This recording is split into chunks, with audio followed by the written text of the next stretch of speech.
এই মশলাটা কম দেবে একটু। হ্যাঁ, দারুণ বৃষ্টি লাগিয়েছে। এটা আমার র্যাপিডো এখনও আসেনি। পার্কিং 2B, পার্কিং 2Bতে দাঁড়িয়ে আছে। খুব সুন্দর।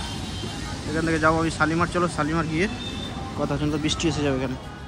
সো গাইজ, একটা র্যাপিডো নিয়ে আমি হাওড়া থেকে শালিমার চলে এলাম খুব অল্প সময়ের মধ্যে। গাড়িতে এলে টাইম লাগতো। স্টেশন 7:40, 8:35 আমার ট্রেন আছে। আর এখানে কিছু খাবার নিয়ে নিই, কী আছে দেখি। ফিশ ফ্রাই, চিকেন ডগস, পিক আছে।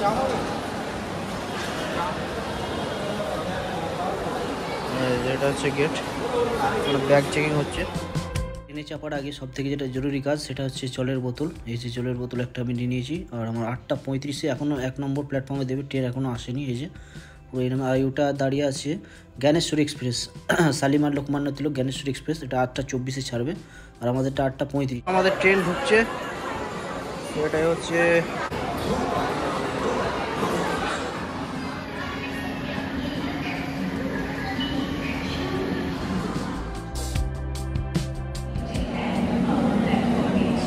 সো বন্ধুরা, আমাদের ট্রেন দিয়ে দিয়েছি দেখতে পাচ্ছ। আমার কোচ হচ্ছে B2 আর আমার সিট নম্বর হচ্ছে 2 নম্বর সিট। সো আমার কনফার্ম হয়ে গেছে। আমি 22 RSC কেটেছিলাম। সো আমার 2-3 দিনের মধ্যে কনফার্ম হয়ে গেছে। সো একটা যাক, ভালো না। এখন 8:08। আর সো দেখতে পাচ্ছ আমাদের ট্রেন অলরেডি ছাড়ার টাইম হয়ে গেছে। আর কিছুক্ষণের মধ্যেই আমাদের ট্রেন হচ্ছে 22,835 Shalimar Puri weekly superfast express. আমি যাব ভুবনেশ্বর। আমাদের আমি কভার করব 435 কিলোমিটার, যার মিডিলে আসবে 7খানা স্টপেজ। সো আমি পৌঁছাবো রাত 2:55 রাইট টাইম ভুবনেশ্বর। যদি ঠিক টাইমে পৌঁছাই ঠিক আছে। আর আমার কোচ নম্বর হচ্ছে B2, সিট নাম্বার 2। আর এই যে দেখতে পাচ্ছ কিছুক্ষণের মধ্যেই ছাড়বে। আর এই যে এসি পুরো চিল হয়ে আছে। আর জ্ঞানেশ্বরী এক্সপ্রেস, শালিমার লোকমান্য তিলক জ্ঞানেশ্বরী সুপারফাস্ট। দেখতে পাচ্ছ ক্রস করে গেল প্রায় 8:24। আর আমাদের 8:35 ছাড়বে, 10 মিনিট আছে। এই যে জ্ঞানেশ্বরী এক্সপ্রেস। সো বন্ধুরা, আজকে আমার টিকিট RSC ছিল, কিন্তু RSC 22 কেটেছিলাম। তো ভাবলাম RSC দিয়ে যেতে হবে, কিন্তু যাক কপাল হলো আজকে যখন 4 পিরিয়ড হয় তখন কিন্তু টিকিটটা ক্যান্সেল, মানে কনফার্ম হয়ে গেছে। আর কনফার্ম হয়ে আমি একদম গেটের সাইডে সিট, আমার সিট হচ্ছে 2 নম্বর। আমি আছি B2 কোচে, ঠিক আছে। এটা আমাদের এই ট্রেন শালিমার ছাড়ার পরে আমার নেক্সট স্টেশন হবে সাঁতরাগাছি। এই মশলাটা কম দেবে একটু। হ্যাঁ, এই শুকনো মশলাটা কম দেবে। সো বন্ধুরা, এই জিনিসটা কিন্তু এই ট্রেন ছাড়া পাওয়া যাবে না বাইরে। সো এটা আমি ট্রেনে চাপলে এটা ট্রাই করি। খুব সুন্দর ঝালমুড়ি ট্রেনেই পাওয়া যায় একমাত্র, বাইরে পাওয়া যায় কিন্তু এরকম এতগুলোর ভ্যারাইটিস পাবে না। আর এটাগুলো এই যে কৌটোতে মাখছে এটা পাবে না। সো আমাদের ফাইনালি ট্রেন ছেড়ে দিয়েছে দেখতে পাচ্ছি। এই যে শালিমার থেকে একদম 8:35 কারেক্ট টাইম। আর হালকা হালকা বৃষ্টি হচ্ছে বাইরে, খুব জোরে না, হালকা হালকা।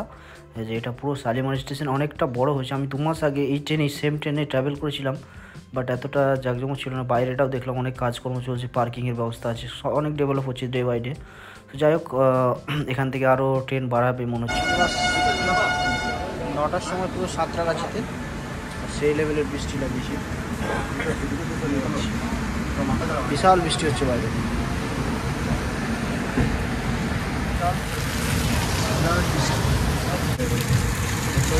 শালিমারে কিন্তু বৃষ্টি হয়নি, এখানে বিশাল বৃষ্টি হচ্ছে, দারুণ বৃষ্টি লাগিয়েছে। সো বাইরে তুমুল বৃষ্টি। আর আমাদের সাঁতরাগাছি ছেড়ে দিল, পরের স্টপেজ খড়গপুর। সো এখন ঘুমিয়ে যেতে হবে, কারণ আমাকে তাড়াতাড়ি নেমে যেতে হবে। এই যে এখানে দিয়েছে একটা করে চাদর, আর কম্বলটা কিন্তু চেয়ে নিয়েছি। কম্বলটা দেয় না ম্যান্ডেটরি এখানে, কিন্তু ম্যান্ডেটরি আছে, কিন্তু তোমাকে চেয়ে নিতে হবে। আর এইগুলো সব প্যাকেটে ভরা আছে, একটা চাদর, একটা পাতার জন্য, একটা গায়ে দেওয়ার জন্য। আর বেশি ঠান্ডা লাগলে একটা কম্বল চেয়ে নিতে পারো দেখছে। আর একটা দিয়েছে তাকিয়া। এই যে, আর বেসিক্যালি এই সিটটা হচ্ছে খুব প্যাথাটিক। এই যে মিডিল বার্থ, এইটা হচ্ছে খুবই প্যাথাটিক। না তুমি বসতে পারবে না উঠতে পারবে, সবসময় ঘুমিয়ে থাকতে হবে। এই যে দেখতে পাচ্ছ, খুব প্যাথাটিক সিট এটা। এটা আমার একদম পছন্দ নয়, কিন্তু কিছু করার নেই, যেতে হবে। উপরটা ভালো আর নিচেরটা ভালো, কিন্তু মিডিলটা খুব প্যাথাটিক। সো চলো, গুড নাইট, দেখা হবে ভুবনেশ্বর স্টেশনে। আর আমরা ঘুমোতে ঘুমোতে এখন স্পিড নিয়ে নিয়েছি 104, দেখতে পাচ্ছ বাইরে তুমুল বৃষ্টি। সো চলো, বেশি কথা বলবো না, একদম দেখা হবে ভুবনেশ্বরে 2:55 রাইট টাইম। যদি লেট করে আরও ভালো। এখন বাজে 3:46 আর আমরা নামলাম ভুবনেশ্বর স্টেশনে। অ্যাকচুয়ালি 46 45 মিনিট ট্রেন লেট ছিল, তো ভালোই হয়েছে অ্যাকচুয়ালি লেট করে এসে। তো আমার এখান থেকে 4টের সময় গাড়ি আসবে নিতে, 4টের সময় চলে যাবো। এটা হচ্ছে ভুবনেশ্বর স্টেশন। যাওয়ার আগে এখানে একটা চা খেয়ে নিই। সো গাইজ চা নিয়ে নিলাম একটা, আর বড় ভাঁড়ে চা, এলাইচি চা, 15 টাকা দাম, কিন্তু চায়ের টেস্ট একদম বাজে। আমাদের কলকাতায় যদি 2 টাকায় দেয় একদম ভালো চা। আর এই যে আমাদের গাড়ি বাইরে দাঁড়িয়েছে, চলো একদম হোটেলে গিয়ে দেখা, হোটেলে গিয়ে টান টান ঘুমোতে হবে। সকাল সকাল এসে গেছি আমরা হোটেলে, 5টা 1 বাজছে এখন। আর আমাদের হোটেলটা দেখিয়ে দিচ্ছি। আমি অ্যাকচুয়ালি যেখানেই যাই সেখানে আমি একটু হোটেলের ভিউটা দেখাই, কারণ আমার ভালো লাগে। আর এই যে বাইরে হালকা হালকা বৃষ্টি হচ্ছে, আর এই যে বাইরের ওয়েদার চেক করো, খুব সুন্দর। আর আমি আছি এখন স্টার হোটেলে, ভুবনেশ্বর স্টেশনের পাশে একদম। এই যে এটা ভুবনেশ্বর স্টেশন, একদম 200 মিটারও হবে না। খুব ভালো হোটেল এটা।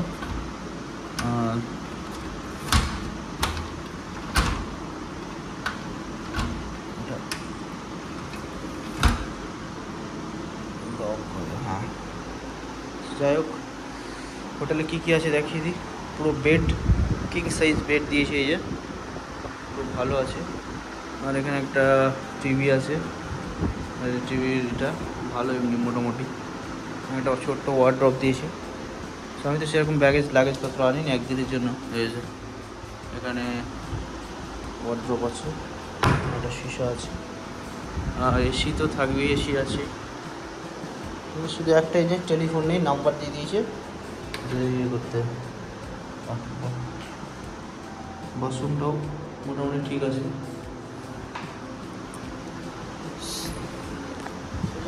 এটাই ছিল হোটেল রুম।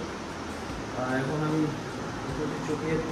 চোখ মুখের অবস্থা খুব খারাপ, কারণ সেরকম ঘুম হয়নি। এসি কোম্পানিতে ছিলাম, কিন্তু এটা মানে কোথাও গেলে না ঘুম হয় না। আর অ্যাকচুয়ালি আমি ভুবনেশ্বরে নামবো 2:50, ভুবনেশ্বর ছেড়ে আবার যদি মানে ঘুমিয়ে পড়ি তাহলে পুরী চলে যাবে। এই মনে ভেবে ভেবে ঘুমটা আসে না। যাই হোক, আমরা এসে গেছি। এখন পাক্কা 3 ঘন্টা আমি ঘুমবো, 9টা অবধি, 9টা 9:30 অবধি। তারপর আমার যে কাজ আছে কাজে দেবো। তো চলো দেখতে হবে দিনগুলো। আর কালকে আমার ট্রেন আছে বন্দে ভারত। কালকে ভুবনেশ্বর থেকে আছে, সেখান থেকে বন্দে ভারতের সেকেন্ড টাইম আমি জার্নি করবো। আর এর আগে বন্দে ভারতে তো বিশাল ছুটিয়ে ছিল, প্রায় 13-14 ঘন্টা লেট করেছিল। সেবার দেখি এখন তো ঠিক আছে, তো কোনো ব্যাপার নেই। তো চলো ফ্রেশ হয়ে নিই, ফ্রেশ হয়ে টান 3 ঘন্টা ঘুমিয়ে নিই।